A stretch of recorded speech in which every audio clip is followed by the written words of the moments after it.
Maana naona watu wanachukua mahela tu ya Mama Samia wakati uwezo wangu mimi ni mkubwa sana huko. Wasema. Hakika ndugu yangu. Pucho sura mbuzi chunusi kitumbua jino moja mswaki wa kazi gani? Hebu rudia hiyo tuone kama hujabahatisha. Wananiita mpucho sura mbuzi chunusi kitumbua jino moja mswaki wa kazi gani? Nsikilize, kama mimi mpuchu nataka niwaambie kwamba wanakologwe hapa. Yaani ukisikia Big Ismail imekuja kologwe hapa, ni jambo la kunishukuru Mungu. Kolonda John. Nawaambia kwamba wajiunge na Big Ismail. Maana naona kuna wengi wanapo vipaji kama mimi, alafu vipo tu nyumbani wamekaa wala hawana habari. Kolonda John, ukisimama nchale, ukikimbia nchale, kuchague moja utalala chini, na ukilala sasa Imekula kwako hiyo.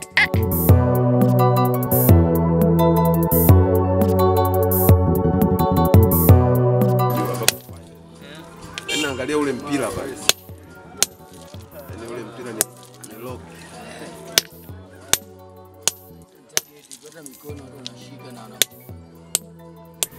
Bane, ni wakati mwingine tena. Vitabu vya dini karibia vyote vinasema hivi, asiyefanya kazi na asile. Na ndio maana ukiangalia hapa wako wanafanya watu kazi ili wapate riziki ya kila siku. Kwa hiyo wewe kama ufanyi kazi usitegemee kula. Kwa hiyo kama ukiwa unakaa tu nyumbani una kazi ya kufanya, usije ukaenda kwa jirani yako yoyote ukamlalamikia kuwa njaa inakuuma. Aise, habari yako bwana? Salama sana. Za uzima? Mzuri. Mzuri kabisa. Majina yako unaitwa nani? Kwa majina naitwa Emmanuel Siafu. Emmanuel Siafu. Jina la kisanii wananiita mpucho sura mbuzi chunusi kitumbua jino moja mswaki wa kazi gani? Hebu rudia hiyo tuone kama hujabahatisha. Wananiita mpucho sura mbuzi chunusi kitumbua jino moja mswaki wa kazi gani? Jino moja mswaki wa kazi gani? Yes. Utapigaje mswaki na jino moja? Hata chakula unatafunia kwenye fizi wewe. Sasa unalichukuliaje hili jambo la Big Ismail kuwepo hapa Korogwe? Nsikilize, kama mimi mpuchu nataka niwaambie kwamba wanakologwe hapa. Wanakologwe. Yaani ukisikia Big Ismail imekuja kologwe hapa, ni jambo la kunishukuru Mungu. Kolonda John. Jomba. Yaani wanakologwe, jambo la kufurahisha kwamba sasa tunakwenda kufurahika sasa wanakologwe hapa. Kwamba kama ni mapesa hayo, pesa na dhahabu kama mali ya Bwana, tunakwenda kukamatia mkononi. Sasa nataka nikuulize jambo lingine. Wewe unawashauri nini watu wenye vipaji wako navyo nyumbani huko? Wale wako nyumbani huko nawaambia waje kwa wingi, kwa sababu yani fursa ikitokea haiji mara mbili.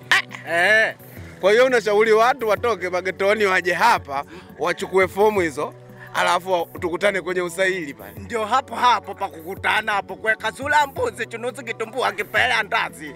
Cheki na kima usije ukavuna mabua hapo. Alafu jino likiwa moja swaki wa nini? Kwa kazi gani sasa? Aise, mambo ni kama hivyo. Tuko mtaani, mtaa kwa mtaani, kajikuta ghafla nimekuwa Makonde. Kolonda John, ukisimama nchale, ukikimbia nchale, kuchague moja utalala chini, na ukilala sasa Imekula kwako hiyo.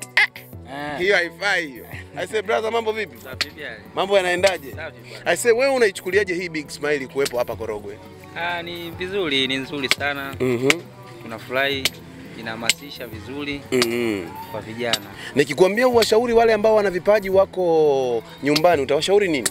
Wajitokeze kwa wingi. Wajitokeze kwa wingi, waje wapate fursa, ipo ni nzuri. Haina shida. Haina shida kabisa hiyo. Iko safi. Basi wewe napenda sana. Kaka, mambo vipi? Mambo vizuri bwana. Kama kawaida. Kama kawaida. Na wewe ni Makonde kama huyo? Mimi sio Makonde bwana. Nasema na asili kidogo ya Kichaga fulani hivi, fulani hivi huku. Unauchaga hapo ndani alafu kigeuka kwa hivi unakutana na Moshi. Haya unasemaje hapo sasa? Mimi bwana sina usemi. Hauna usemi kabisa. Hili jambo nimelipokea kwa furaha kabisa, hili la Big Ismail. Mimi nimelipokea kwa furaha, kwa maana sasa nilikuwa nalifuatilia kiundani, lini nitaonana na wao watu wa Big Ismail na mimi niweze kujiunga kule. Maana naona watu wanachukua mahela tu ya Mama Samia wakati uwezo wangu mimi ni mkubwa sana huko. Wasema.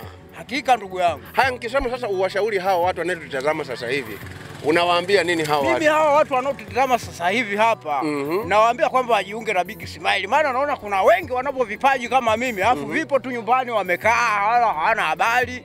Wakati sisi tunatakiwa tufanye hizi kazi zetu. Unajua? Kubona kipaji kaka? Mimi ninacho. Unaweza katupa hapo kidogo? Hapa mimi naomba tukutane ile siku ya usaili kule ili niwaze kuwapa vitu vizuri ambavyo vimeandaliwa kiukamilifu. huku Njomba Mpocho, alafu huku unakutana na Mosie. Mosie sasa. Namiambia hii sio ya kukosa. Wasambaa wanasema namiambia hii sio ya kukosa. Fomu zinapatikana sehemu mbili tu, Korogwe mzima. Sehemu ya kwanza ni pale stendi ya zamani kwa Naset Maila, lakini sehemu ya pili ya kupatikana fomu ni pale Tanga Fresh kwa Amashi Bumako Insurance. Nikwambie hivi, kuna watu wanategea wafike tarehe 22 ndio wakachukue fomu. Utakuta fomu zimeisha. Fomu zimebaki chache sana. Wahi mapema kachukue sasa hivi, jisajili sasa hivi ili tarehe 22 tukutane kwenye usaili, na sehemu ambayo tutafanyia usaili nishakwambia tangu mwanzo ni pale Edis Hall. Kama unaenda Kilole kuna ukumbi unaitwa Relini Edis Hall. Kwa hiyo unaweza ukasema tu Relini au Edis Hall, watakupeleka paka pale. Mimi nikutakia wakati mwema, lakini endelea kukukumbusha kuwa asiyofanya kazi na asile Njomba. Na asile Njomba. Na jino likiwa moja, mswaki wa kazi gani huo? Tumemaliza, chao.